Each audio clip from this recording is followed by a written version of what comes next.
Olá, alunos do sexto ano, sejam bem-vindos a mais uma aula de língua portuguesa. Eu sou o professor Mauro Farias e hoje estou aqui com a professora Elaine para a nossa aula. O tema da aula, o título da aula é Estratégias para uma boa entrevista. Tema da aula, preparo e revisão de um roteiro de entrevista. E hoje eu espero que vocês aí participem aqui no chat, eu vou ver a mensagem de vocês e trazer a resposta dos alunos, dos professores. E ao meu lado aqui a professora Elaine para ministrar essa aula. Olá, professora Elaine. Bom dia, Mauro. Bom dia, alunos, professores, pais que nos acompanham, tudo bem? Nós continuaremos aí hoje com a aula sobre entrevistas. Vocês já deram a dica, né, na segunda-feira, que esse tema vem se repetindo, mas nós já passamos, né, para a equipe de produção do Aprender Sempre, essa questão de estar repetindo sempre o mesmo tema, mas vamos aproveitar aí, já que ele está no material, tá bom? Vamos para os objetivos da aula. Então, primeiro objetivo, compreender que a entrevista precisa ser planejada antes, durante e depois de sua produção. Antes, porque nós vimos que precisamos saber quais são as perguntas que faremos, pensarmos nas possíveis respostas, e durante, por quê? Mesmo que eu já tenha comentado com o meu entrevistado ou não as perguntas, pode ser que ali no meio eu tenha uma ideia e queira fazer uma outra pergunta ou complementar a que eu fiz a ele, tá bom? Segundo objetivo, produzir um roteiro para a realização de entrevistas orais, observando as características do gênero e transcrevê-las, considerando a adequação à modalidade escrita da língua portuguesa. Então, né, oral, pela fala, tá? E depois fazer a transcrição, ou seja, eu vou copiar aquilo que foi dito, né? Vou escrever aquilo que foi dito. Então, eu preciso observar aí a pontuação, como é que eu vou marcar a fala do entrevistado, do entrevistador, tá bom? Está de acordo com a norma padrão da língua ou não? Observando que, se for uma revista infanto-juvenil, né, vai ter uma linguagem específica. Se for uma revista científica, outro tipo de linguagem. Então, é super importante se atentar a isso, tá? Próximo objetivo, refazer o caminho do gênero entrevista a fim de perceber a aprendizagem dos estudantes no decorrer da sequência. Reforçar os conteúdos estudados em sala de aula ou virtualmente. E aí, para iniciarmos, temos aí a nossa perguntinha, tá? Que hoje serão duas. Vamos lá, então? Qual a importância de formular com antecedência as perguntas de uma entrevista? Nós comentamos isso já na terça-feira, ontem, e vamos retomar hoje. Vocês irão muito bem, né? Porque como a gente já viu isso várias vezes, então não terão dificuldades. A próxima. Há necessidade de revisar o texto da entrevista após a sua finalização? Justifique. Então, 2 minutinhos para vocês responderem. Vamos lá?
volta aí com a participação dos alunos e professores.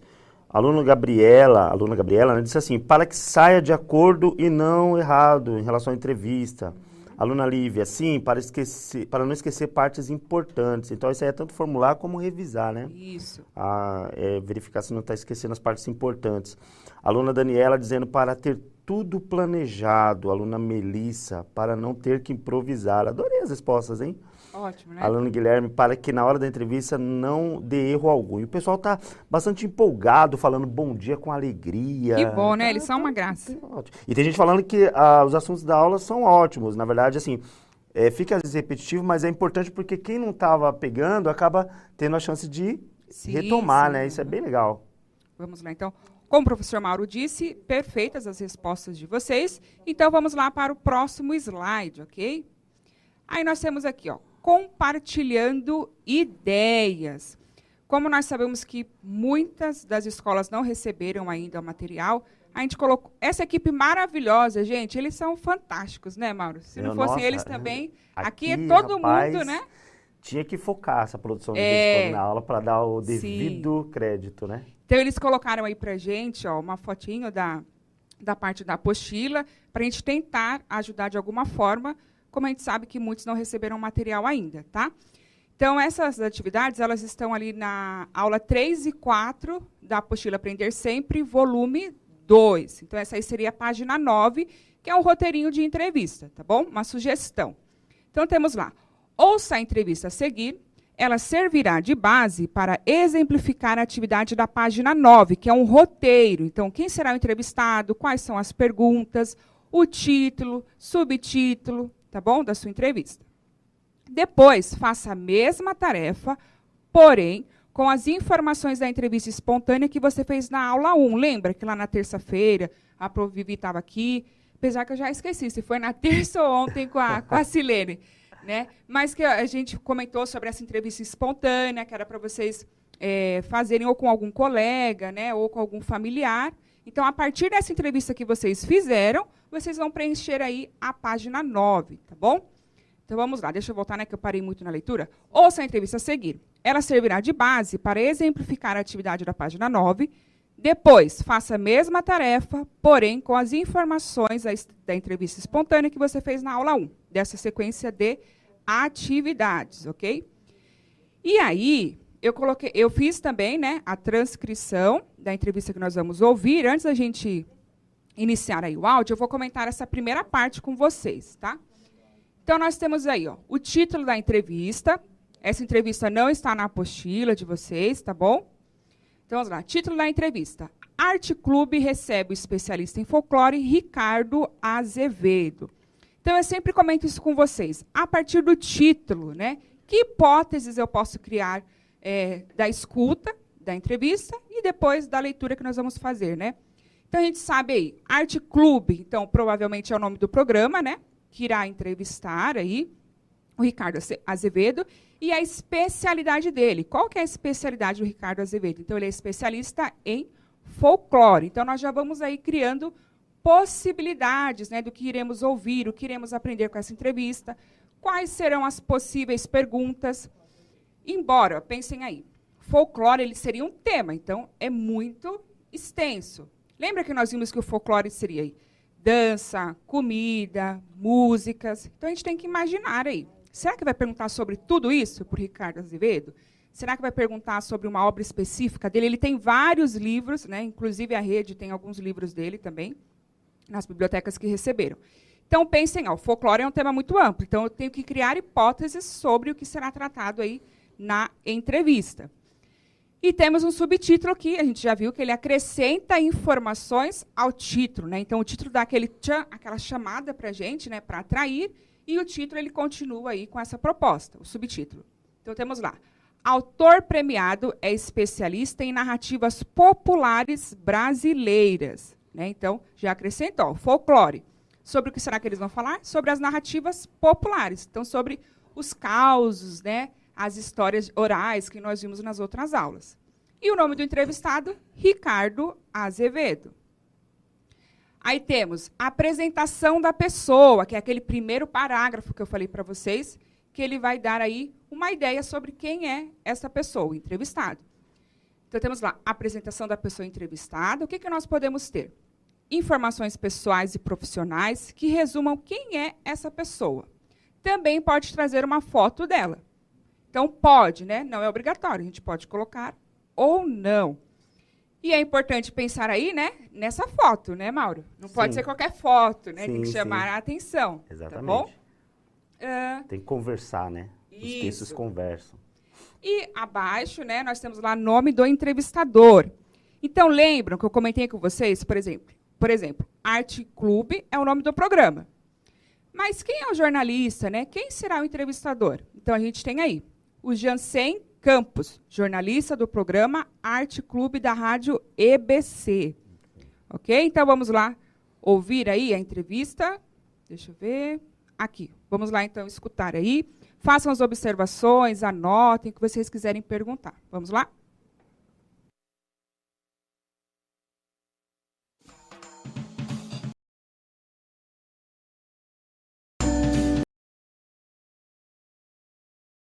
Cultural no rádio e na internet. Apresentação: Jansen Campos.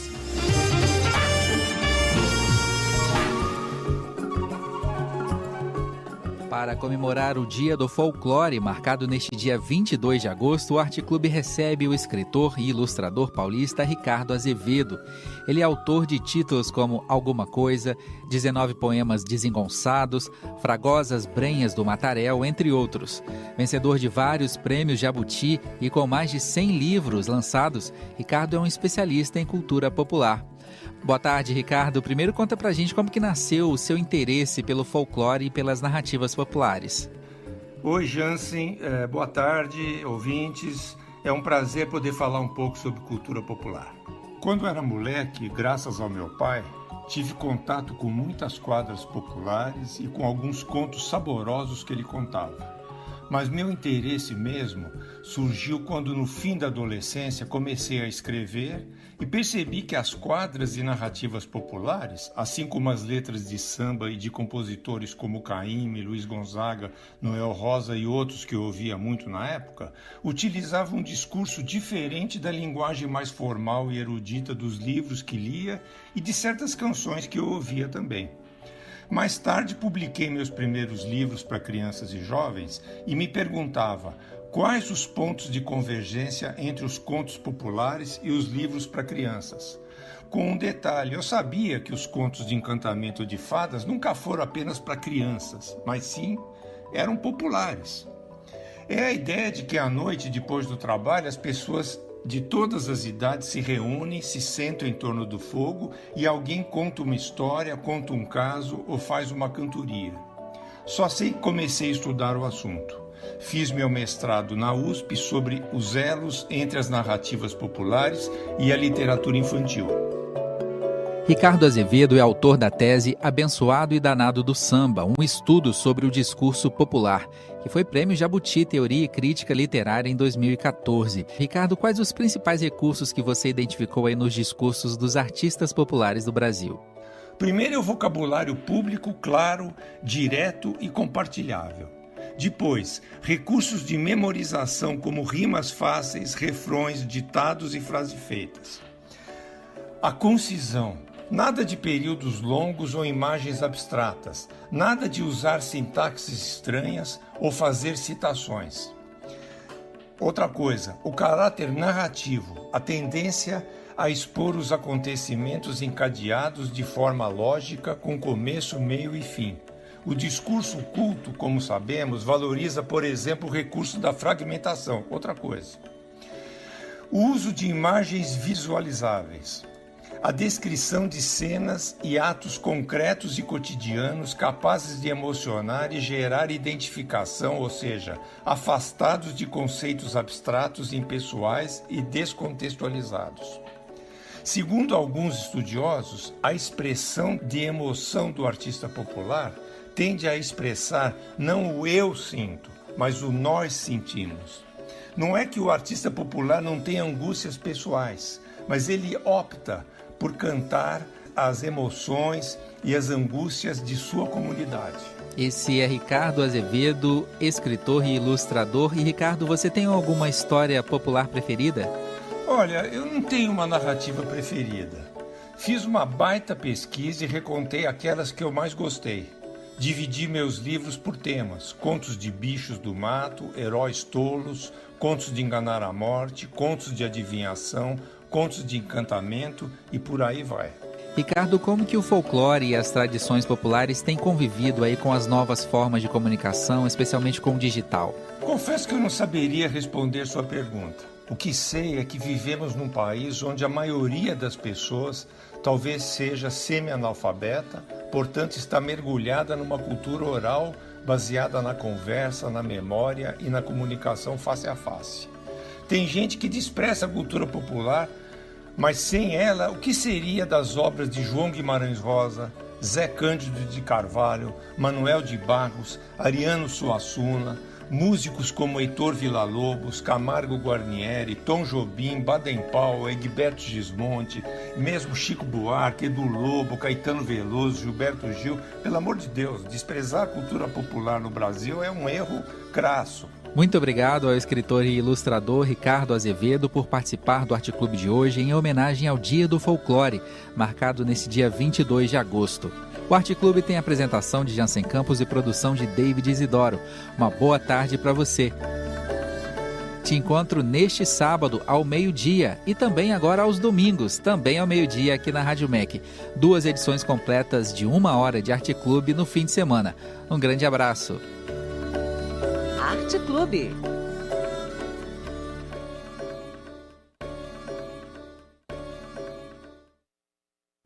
E aí, coloquem no chat aí pra gente se vocês gostaram, se não. Bom. E olha como é interessante, né? A gente vê assim a entrevista como um gênero bobinho, né, Mauro? Assim, sem tanta importância, mais informal. Mas observem como nós tivemos tanta informação nessa entrevista com o Ricardo Azevedo. E o que é legal, assim, eu sou apaixonada por pessoas que têm muito conhecimento, graduação e consegue compartilhar com a gente legal. Conhecimento de forma simples. A linguagem que ele utilizou para falar com a gente do conhecimento dele, das pesquisas, ficou muito claro. E é claro aí que tem muitos nomes que ele citou que talvez o aluno não conheça, né? E aí a oportunidade de pesquisar e ter mais informações sobre o assunto. Exatamente. A gente precisa criar o hábito de pesquisar, porque a gente observa muito na sala de aula, né, Mauro? Sim. Ah, mas eu não entendi isso, eu não sei o que é isso. Ok, tudo bem, não tem problema em não saber, né? Só fuçar no Google lá que aparece tudo, né? Isso. E aí a gente vai descobrindo essas coisas maravilhosas. E o que é legal a gente pensar aqui, né? Como eu falei, a gente tem aí um jornalista, a gente observa que é um programa mais voltado para o público adulto, né? Uhum. Não que o público infanto-juvenil não possa ouvir, pode, claro, né? Para ter aí contato com diferentes linguagens e aprimorando os saberes. Porém, né, mesmo sendo, como eu disse, um programa mais voltado para o público adulto, a linguagem, mas foi acessível, né, Mauro? Foi. Então, a gente tem que pensar nisso.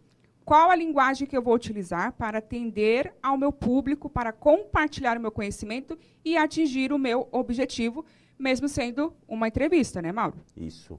Eu achei interessantíssimo, né, porque essa importância que ele dá para simplificar a linguagem, né? Ele, desde o começo, ele falando, né, que os contos populares, né, toda essa trajetória aí da literatura popular, ela tem que estar ligada à acessibilidade. Então, assim, ele ficava espantado, né, com a linguagem muito erudita e tal. Ele falava, como é que a gente vai fazer para acessar? Então, perceba a importância que o Ricardo, né? Isso, desculpe, Ricardo Azevedo, ele dá para isso, né? Então, olha como que a linguagem é algo que a gente tem que se preocupar, né? Às vezes o pessoal pensa, eu vou falar com uma linguagem um pouco mais rebuscada e vou ser notado. Não, você tem que procurar o contexto, né? Aquele momento ali precisa de uma linguagem mais popular, mais leve, mais acessível, né? Isso. Mais simples. E não vai deixar seu texto pior, não. O que importa é o teor, é o que você está transmitindo. E aí você percebe que essa questão do conto popular, né? Isso. Ele traz muito isso. E olha como ele foi coerente, porque, olha lá o título da nossa entrevista, né? Recebe o especialista em folclore, Ricardo Azevedo, e o subtítulo, autor premiado, é especialista em narrativas populares brasileiras. Então, ele é especialista nessa questão mais popular, né? Mais ali simples, e simples não no sentido pejorativo da palavra, né? Mas simples não no simples, sentido o de ser acessível, pouco, né? Simples no isso. sentido de ser acessível. Imagina se ele desse essa entrevista aí pra gente com uma linguagem super, né? Não teria sentido, né? Para ele faz todo sentido, mas para o outro não faz. Isso. E é aí que tá, é isso que é legal, é esse link, né? Porque assim, eu posso estar muito satisfeito, eu posso estar muito empolgado, porque faz parte do meu espaço ali, aquele tipo de linguagem. Mas e os outros que estão me ouvindo? Eles estão curtindo? Então é importante isso, eu me empolgar, mas também fazer com que quem está ao meu redor seja encantado por isso. Então a linguagem, o uso da linguagem é sempre muito importante. E o que é importante, que nós vimos hoje aqui, a entrevista, né, de duas formas. Então, num programa de rádio, e agora eu vou passar para vocês aqui, é claro que a gente vai fazer a leitura dos slides, né, senão seria super chato, né? Mas só para vocês observarem como é que ficou a transcrição da entrevista, que é a atividade que vocês vão fazer, tá bom? Então, essa primeira parte que nós lemos, aí pode pôr na tela para eles, por favor. Então, tem aquele parágrafo introdutório que a gente apresenta o entrevistado, depois temos aí, ó, o entrevistador, quem foi, e seguimos. Ontem eu também falei isso para vocês, que no primeiro momento, quando a gente vai falar quem é o entrevistado e quem é o entrevistador, observe que o nome está completo aí. Ó. Então, o Jansen Campos e o Ricardo Azevedo. Aí, na sequência, ó, ele vem abreviando. Então, o Jansen tem lá JC, o Ricardo Azevedo, RA. Então, essa é uma característica aí da transcrição da entrevista. Observando as pontuações, né? Como é que eu vou marcar a fala de cada um deles. Então, isso é super importante, ó. E aí temos a transcrição só para vocês observarem como é que ficou. Tá vendo? Nós temos aí, ó, esses 3 pontinhos entre colchetes, porque eu não fiz a transcrição completa, né? Tá? Por isso que nós temos aí esses 3 pontinhos lá no começo, quando eu iniciei a transcrição, porque tinha algo antes que eu não coloquei, e aí no final, porque indica que há mais coisas. Ainda tem mais por vir. Isso. Ainda tem mais. Tá bom? Aí nós temos a atividade mão na massa. Então temos lá, agora é a sua vez de ser o entrevistador. Siga o passo a passo indicado na apostila Aprender Sempre, volume 2, na página 10. Produza uma entrevista com o seguinte tema. Então observe que a gente teve aí 2 atividades, né? A primeira a partir da entrevista espontânea que vocês fizeram, e agora vocês vão produzir uma outra entrevista. E nós temos aí um pré-tema para vocês.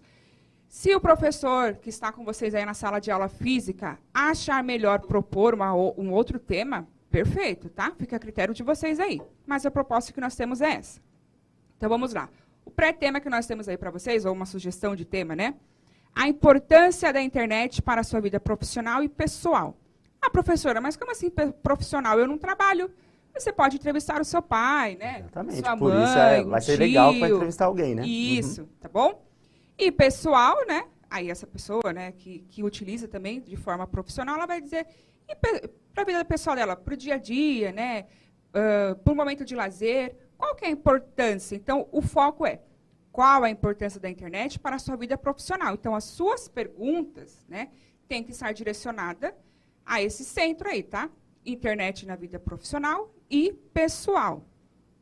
Depois de concluir sua entrevista, revise seu roteiro de acordo com as informações que estão lá na página 10, 11 e 12, que é isso que nós vimos, né, desde terça-feira até hoje. Então, revisar. As minhas perguntas estão adequadas? Dependendo da resposta que o meu entrevistado der, eu consigo ali encaixar alguma coisa? A ortografia, e sempre pensando em passar o seu texto para uma outra pessoa ler, porque às vezes há coisas que nós realmente não observamos, mas o outro, com um olhar mais apurado, mais aguçado, irá observar, ok? Muito bem, muito bem. Muito obrigada, a aula foi um pouquinho extensa, mas acredito, né, que vocês tenham conseguido aí armazenar alguma coisa, sim. E o professor também vai melhorar essa aula aí com vocês na sala de aula física ou virtualmente. Produção, muito obrigada, e por essa dica aí de colocar a página, o pessoal da Libras, Mauro. Só um aviso aí para os professores que estavam pedindo habilidade, é um novo formato que as aulas começarão a ter, né? A partir das próximas aulas, não haverá mais habilidade nos primeiros slides, elas ficarão no final, e o material ficará para vocês no repositório. Aí estão reclamando do repositório também, eu tenho certeza que já estão normalizando, é uma coisa que a gente está aqui trabalhando, tá? Pode ter certeza que logo, logo estará em dia. Obrigado pela participação, obrigado por tudo, até a próxima. Tchau, tchau. Avaliem a nossa aula. Bom final de semana.